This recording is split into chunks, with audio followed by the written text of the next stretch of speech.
ન્યૂઝમાં આપનું હાર્દિક સ્વાગત છે। આપ જોઈ રહ્યા છો સ્ટાર ઇન્ડિયા ટીવી ન્યૂઝ। સત્યની વાતે સત્યની સાથે। લોકસભાના વિપક્ષના નેતા રાહુલ ગાંધી દ્વારા હિન્દુઓને હિંસક કહેતા જાલોદ સનાતન હિન્દુ સમિતિનો આક્રોશ। રાહુલ ગાંધીના પુતળાનું સરદાર પટેલ ચોક પર દહન કરવામાં આવ્યું। હાલ નવી ચૂંટાયેલ સરકારનું પહેલું લોકસભા સદન ચાલી રહેલ છે, તેમાં વિપક્ષ નેતા રાહુલ ગાંધી દ્વારા હિન્દુ વિરોધી શાબ્દિક ટિપ્પણી કરવામાં આવી। રાહુલ ગાંધી દ્વારા કહેવામાં આવેલ શાબ્દિક ટિપ્પણીને એનડીએ દ્વારા કડક શબ્દોમાં વખોડવામાં આવી હતી।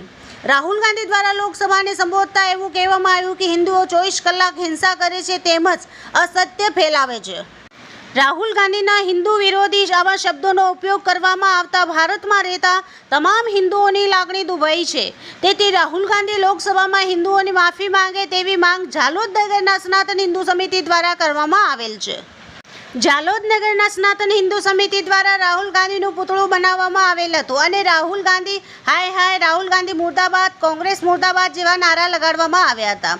તેમજ બસ સ્ટેશન પાસે આવેલ સરદાર પટેલ ચોકમાં રાહુલ ગાંધીના પુતળાનું દહન કરવામાં આવ્યું હતું।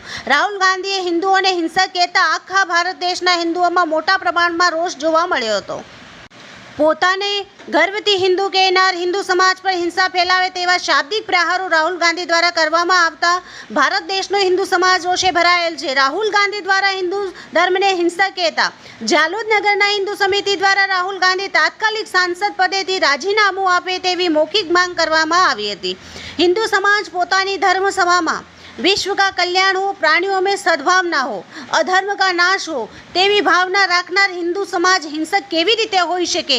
राहुल गांधी द्वारा लोकसभामां आवी धर्मने लई टिप्पणी करता समग्र हिंदू समाज रोष जोवा मळी रहेल छे। Star India TV news Jhalod, reporter Pankajbhai Pandit, जिला दाहोद।